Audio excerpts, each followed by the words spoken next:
The Bible demands attention, and it's going to receive it one way or the other. When one approaches the Bible, there are several different options that can be taken. One is to ignore it, and many do. Many come to it and maybe with a misunderstanding or just not an appreciation for it, dismiss it as ancient writings no longer applicable, and that's their decision. Others approach it as a pretty good guide for life, that within it there's a collection of somewhat unrelated stories and fables and good statements, and if you read these, then they may help you. It would be kind of like you approach some great work of the past. You're just going to look at it from what good you can get out of it. There are some who come to the Bible and they say, well, it was very applicable in the first century, and those churches really appreciated what they had, but times have changed, situations are different. Therefore, kind of like the previous view, we'll get a little wisdom from it, but we got to move forward with the times. And then there are those who say, as much as we possibly can, we're going to use this Bible as the directive of our life. That the commands we read, my favorite phrase for this is, that were written to plain old Christians like me, plain old situations like I'm in. Those are the things where God is telling me how to live. That's where God is telling a church how it's to operate. I think a good term for this is primitivism. And ever so often in my preaching, I like to come back to this idea. Lessons that are certainly familiar, lessons maybe that we have heard several times before, but reminders of what it looks like to practice primitivist Christianity. And by that we don't mean, going back to the Dark Ages. It just simply means going back to the first principle of things, going back to what God said to His people in earlier times, recorded for us within the Word, looking at the examples that He's chosen to include for us, and to follow those as closely as we can. And so over the next few weeks, I'm not going to do this in a consecutive order, but occasionally over the next few weeks, I want to bring some of these lessons back to light to talk to us about what it looks like to practice Christianity as closely as we can, to imitate what we find given in the days of Jesus Christ and the apostles. As always, in an audience this large, I am certainly aware there may be some who hear this and say, I don't know about that. And two things, I want to thank you for being here to listen. Second thing is, I just want you to take it and think about it. If it differs from the way you think, line the two up side by side with the Bible and see which one is supported. See which one that you can find as the will of God being directed within it. So as we kick off this series this morning, I want to talk about this under kind of the umbrella term of doing good. And that's why I've brought us to Galatians chapter 6, because one aspect of doing good is what you and I are doing in our individual relationships with God. When it's one-on-one with God, we're seeing what He said, and we're carrying out the work that He's told us to do in this particular topic in relation to what we can do for others. So if you look here in verse 1 with me, Paul starts out this section, but it's a continuing section, really. We've not broken the thought from chapter 5, where he's talked about walking by the Spirit and being guided by the Spirit and bearing the fruit of the Spirit. He's kind of bringing all this together now in a conclusion when he says, brothers, if anyone is caught in any transgression, you who are spiritual, you who are bearing that fruit of the Spirit that I've just talked about, should restore him in the spirit of gentleness. Keep watch on yourselves, lest you too be tempted. And this then leads Paul for the next several verses to talk about what a spiritually minded saint looks like.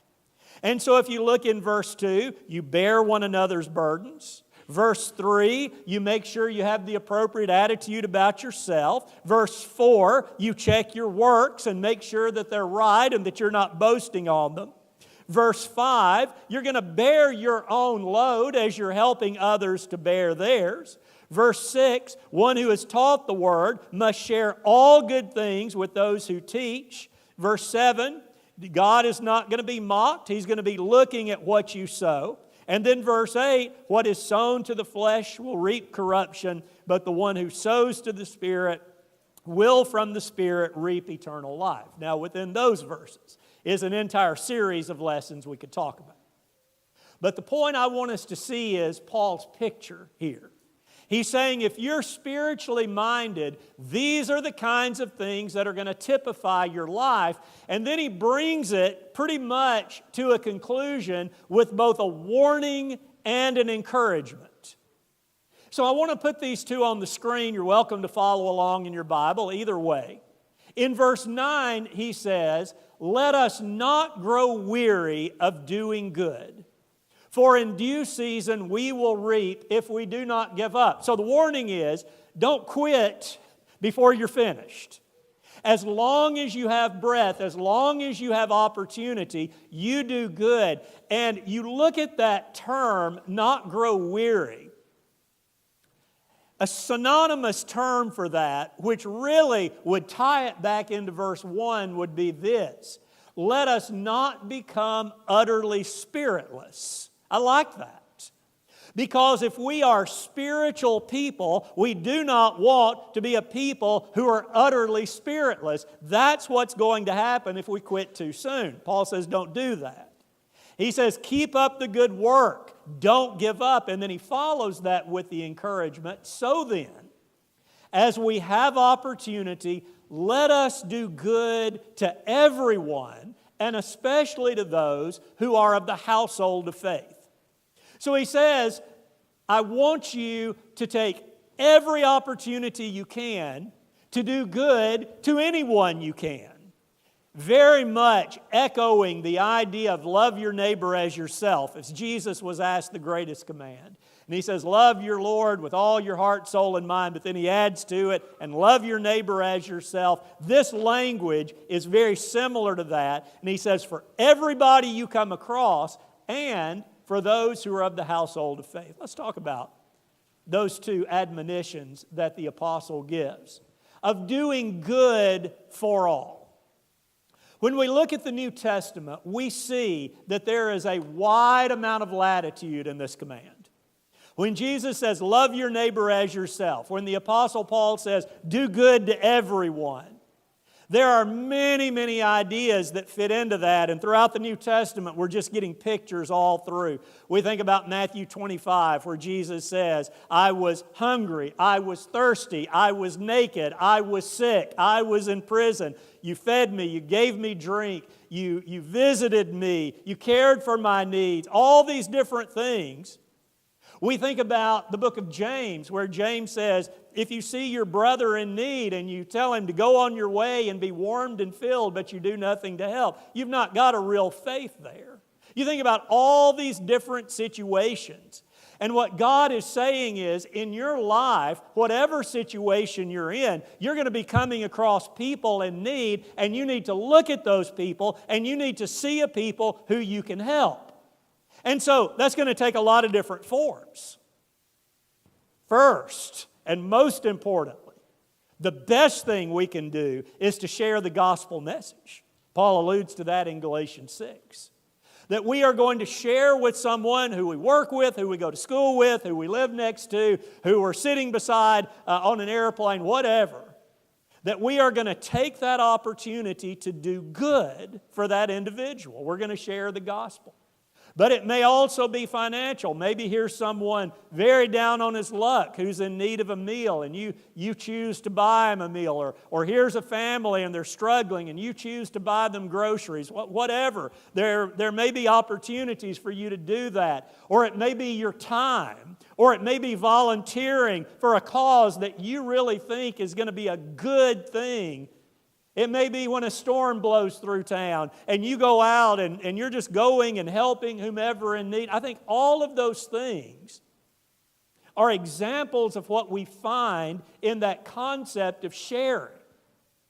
And as individuals, it may be that we associate ourselves with others who have a similar purpose. So maybe there is a time within your community and a storm is blown through, or a family is left without anything after a fire, or maybe there's a family and there's been a lot of sickness and they're struggling financially, and you see a headline, something like, "The community comes together." Well, what that means is that you've taken part in this. You've said, in my responsibility of doing good, I'm going to help this family. I chose a couple of examples from the more recent history of this congregation.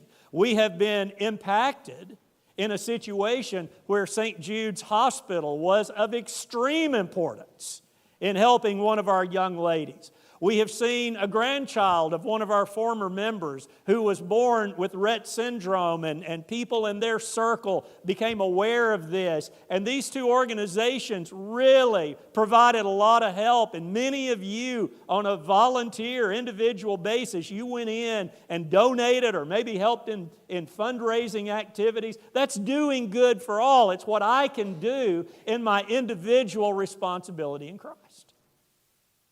Now, Paul goes on and he says, you do good to all men, but you make sure that you don't forget those of the household of faith. In fact, he says, especially these. That when you think about a fellow believer, here is someone who you must make sure that if there is an opportunity to do good for this person, you're going to do it. That may be time spent. It may be taking an afternoon to take someone to the doctor. It may be, as we've kind of been inundated here in the last couple of weeks with a lot of people who are having sicknesses and surgeries, and they're kind of out of step with their usual life, and people are cooking meals and taking them, or you're going and you're sitting with this person just so he or she won't be alone, or as some of you do, maybe you go in and say to a young couple, let me keep your kids tonight so you can go out. Those are all good things to do. Those are good works that as individuals I can do for the household of faith. That may also be financial. There may be occasions when I know of a need that someone has, and I just very quietly, give that person financial assistance. And it's getting a little harder to do this, but I've known so many Christians over the years who can work out a way to give to that person, and the person never knows who it comes from. That's doing good for the household of faith. And there may be occasions as individuals where we're looking at organizations. Again, I've chosen a couple that some of you are familiar with. We think about the Malawi Working Fund, private organization, set up so that those who have this interest in Larry Vinson's work in Malawi, they can give to this, and they can tell Larry, use this as you like, or use this for famine relief, or use this to buy a vehicle for a preacher who's in need there, use this for medical assistance. Here is a way that as an individual Christian, I can help in that work. Several of you have been involved in the Sacred Selections organization. Again, private organization helping typically young Christian families to adopt children who are in need. Many of you have done that, contributed, given time and resources to that, and the list could go on and on.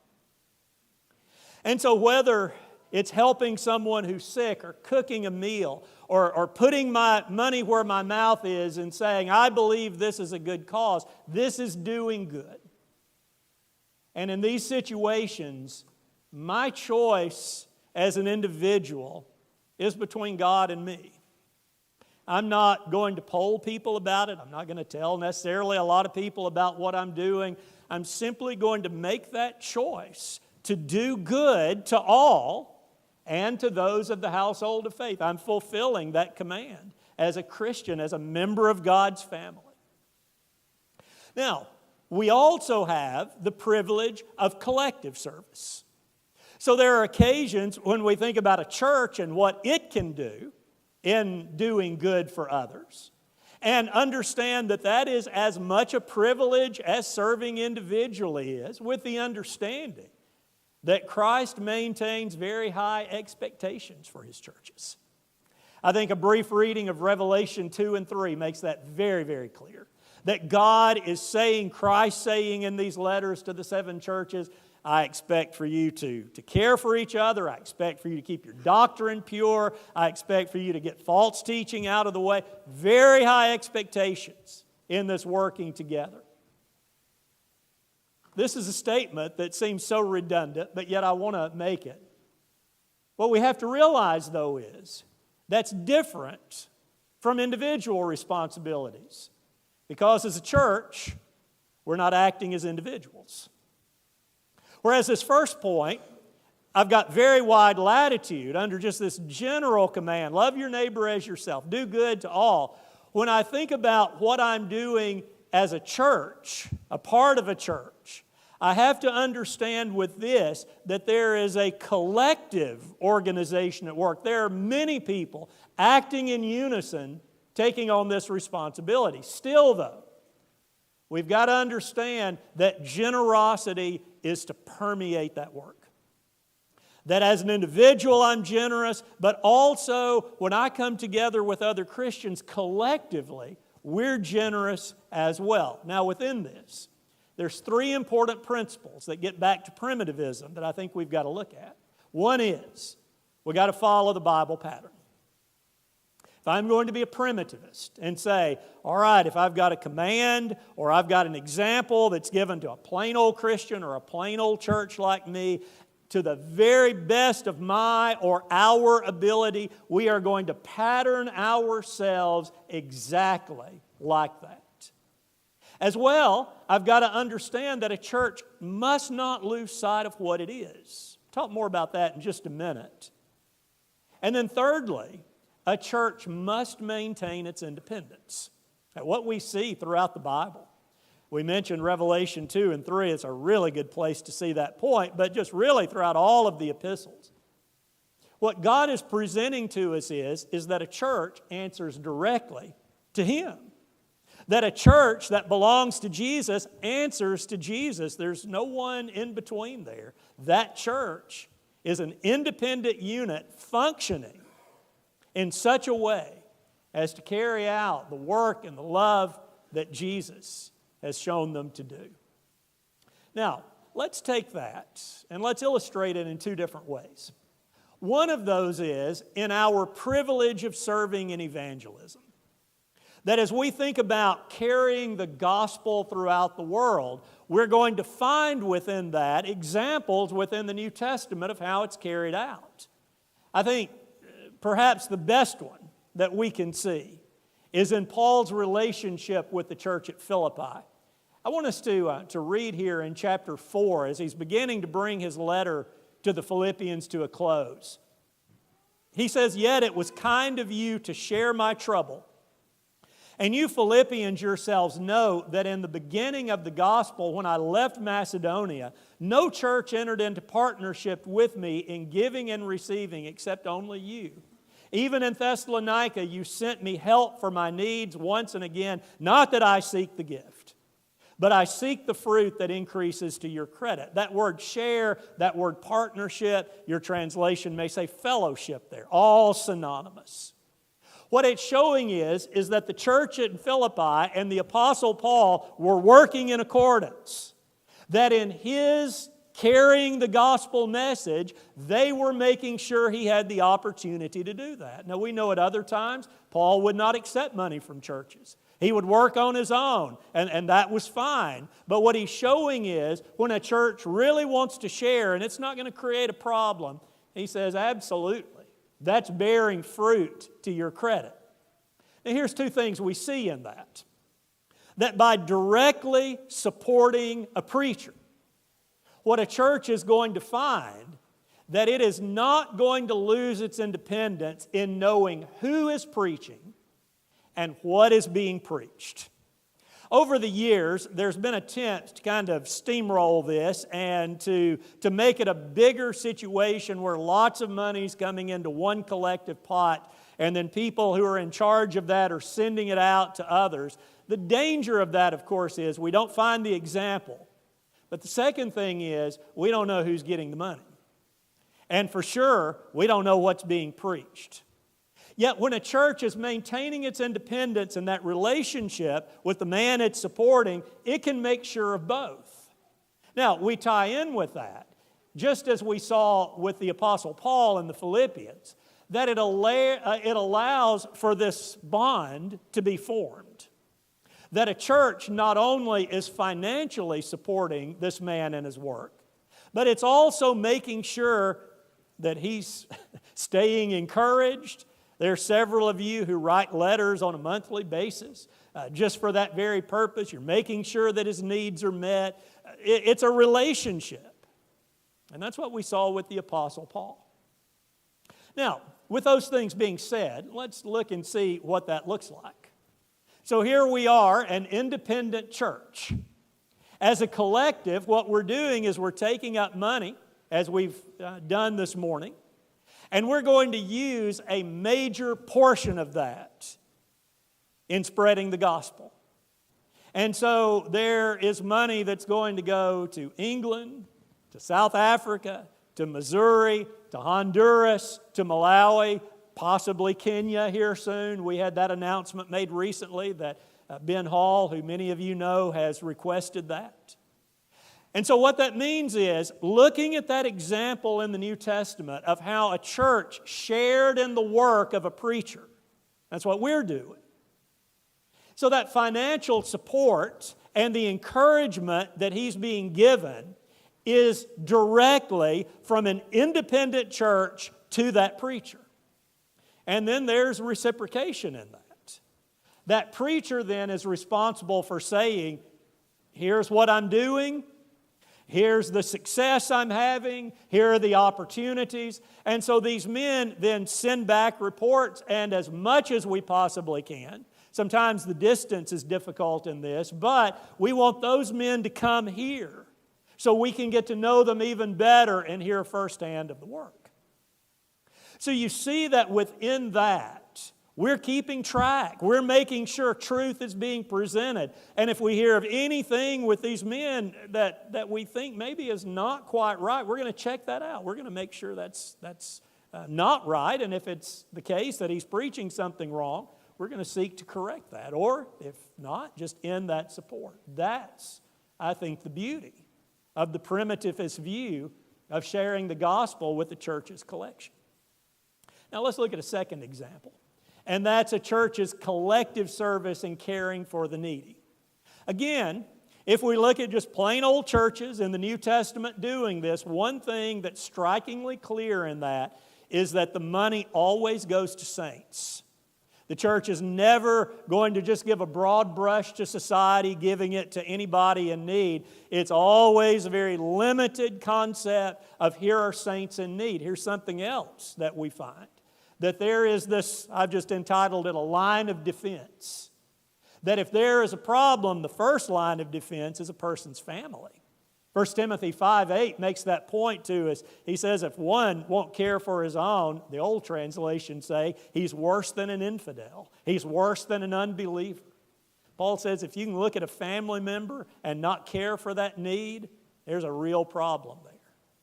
And then the second line of defense is going to be the church of which that saint is a part. Again, you just keep reading. And in that particular illustration, here's a widow who's in need. She's got no family to take care of her, so a church takes on that responsibility. But there are occasions when a family and church are unable just because of the size of the situation. And so we see churches in the New Testament helping saints in other locations because of some need they're having. Let's look at an illustration of this. If you look in Acts chapter 11, beginning about verse 27, it says, "Now in these days prophets came down from Jerusalem to Antioch, and one of them named Agabus stood up and foretold by the Spirit that there would be a great famine over all the world." This took place in the days of Claudius. So the disciples determined, everyone according to his ability, to send relief to the brothers living in Judea. And they did so, sending it to the elders by the hands of Barnabas and Saul. Here's a need. Here's saints who are wanting to help. They give this to someone who is trusted, who in turn takes it and gives it to trusted elders to deliver to the needs in that congregation. Now we see this from another angle when we come over to the book of 1 Corinthians. I'm going to back up just a verse or so from where we normally start reading about this. At the very end of chapter 15, this great discussion on the resurrection is being concluded. And he says, "Therefore, my beloved brothers, be steadfast, immovable, always abounding in the work of the Lord, knowing that in the Lord your labor is not in vain." So there's the marching orders. Kind of like that do good earlier that we saw. Then he says, "Now concerning the collection for the saints," that's who's under consideration, Christians who are suffering because of this need. "As I directed the churches of Galatia, so also are you to do on the first day of every week. Each of you is to set something aside and storing up." So as an individual, I'm looking at this situation and I'm saying, okay, this is what I can do. I bring that and I put it in a collective contribution. Let's go on. "As he or she may prosper, so that there will be no collecting when I come." So that collection is going to be there, Paul says. He says, "When I arrive, I will send those whom you accredit by letter to carry the gift to Jerusalem." So those saints who are in need over in Jerusalem. Here's really a bunch of Gentiles who are being told about this need, this famine situation. And he says, when you get that collection, whatever you collect as a group, I'm going to take that. If it's advisable to you, I'll go. But I don't have to. What I want to insist on, though, it's somebody you trust. That you have people who you trust who are going to take this gift to be used as it should be used. All right, let's note something about this. In 1 Corinthians, we find instructions being given to a number of churches. He says, "I told the churches in Galatia, and now I'm telling you also." But did you notice they all maintain their independence? He's saying, you take a collection, you choose a representative, you get it to that need. So we look at that and we see a picture emerging. So if I'm saying, okay, I'm a plain old Christian in a plain old church and there's a need of saints somewhere, family can't handle it, the church itself can't handle it, how do we carry this out? Well, let's again look at that. So as has happened many times in the history of this church, we're made aware of saints in need. That might be at home, where a hurricane has blown through one of the states, or a tornado's gone through, something like that. We kind of research that out. We make sure that the lines of defense are unable to handle it. So family can't take care of it, church can't take care of it, there's a greater need than that. So how do we take the illustration from Scripture and do this? Well, here's the way. We're going to find trusted couriers. Just like Paul said to all the churches in Galatia, just as he said in Corinth, you find people who you are confident in and you trust. And what these couriers are then going to do is to directly deliver this money into the hands of the elders, of churches where that need has got to be met. So if it's in the United States, it might be a group from here. Goes down, looks at that. If it's in an area where it's just not really tenable for a group to go, we find people who we do know, who we trust, who we have a relationship with. We send the money by their hand. They deliver that money into the hands of the elders, who in turn give that relief to the saints in need. Now, just like with the preaching, it's reciprocal. And so what this church is going to require is, we want a detailed report. We want to know exactly how that money's being spent. Kind of to borrow the old Russian proverb that Ronald Reagan borrowed from them, you trust but verify. Right? You make sure that everything is handled the way that it needs to be handled. And so this church is going to send that money directly. There's going to be nobody in between. It's going to go with those couriers to the elders who know the situation, and then there's going to be a report given back to us about that.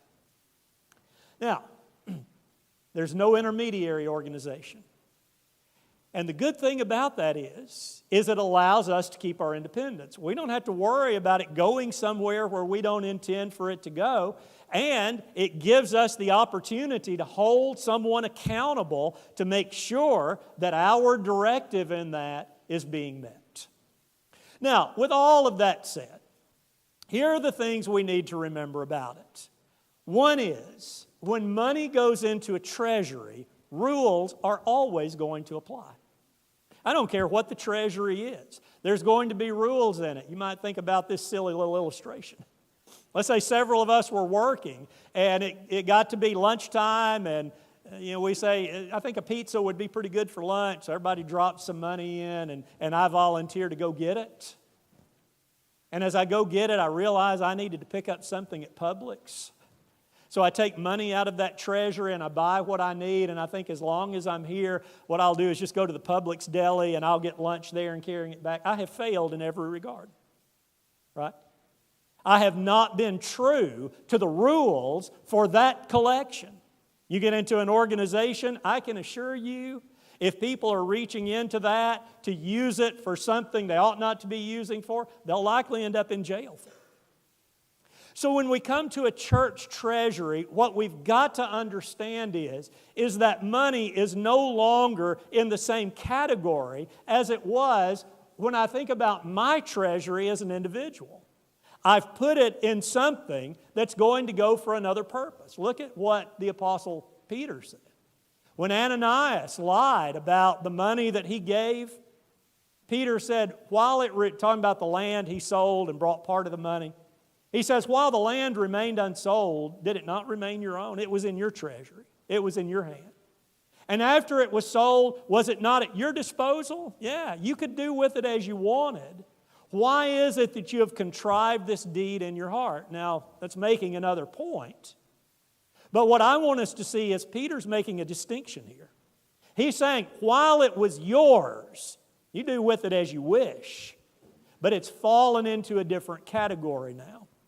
And so then, I think wisely, the Lord has given us a picture of how this works so that a church, as much as it possibly can, is going to be able to see exactly where that money's going and being used in accordance with the primitivist pattern set out within the Word. Secondly, I would say, it's going to keep the money from being used for unauthorized works. That the independence that a church is exercising is not going to get mixed up in something that might have had very good intentions, but ends up going to what a church doesn't want it to. And so there have been times over the years where churches will kind of get together and they'll pool their resources, and then they'll send that money somewhere again that's losing control of it. Or you use some type of parachurch organization and you send a check to them, and then you don't know where that money's going. The wisdom of God is on display here. Because what we're seeing is the opportunity to always hold someone accountable to make sure that our independence, our decision in carrying out the will of Jesus Christ is being done. It's also going to keep our focus clear. And here's a point we can see. There are so many good works. How many do you get in 1 week of emails, advertisements, and you see these very good causes? If not careful, a church can begin to get into that mindset. And it can begin to say, we're just going to do good for everybody. And before too long, that church has transformed more into a charity than a church. Even to the point that that's what a church is classified as in the United States, 21st century. As good as those things sound, really when you look at the New Testament, God has kept the work of the church very narrow. You worship together, build one another up, you have this collection. It's a very narrow thing because God is saying, while I want you as an individual spreading my light through all these good things, I want to keep a church for its purpose for which I want it organized. And so when I stick to that pattern that I'm looking at, then I need to understand that the church should never be given the responsibility for what I'm going to carry out as an individual. Now, finally, let me say this. If you're ever uncertain about the work of your church, ask.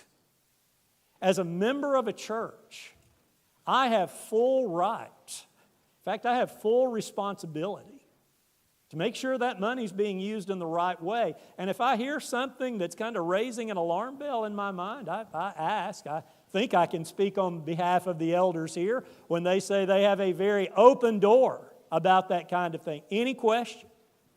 And if you bring it and say, here's what's going on, I don't think it's right, and the church looks at that and says, you're right about that, there will be a change that takes place. But what we want to make sure of is that we're not guessing about something, that we look at this accountability and we make sure that the church of which I'm a part is doing it the way that God intends.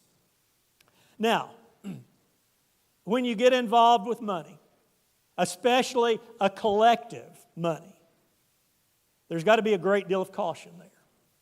And thus churches need to be extremely transparent with their funds. This church every year has a fairly lengthy report of how the money's been spent, but yet at any point a member could request that and find it. It's kept in real time for the most part, how it's being spent.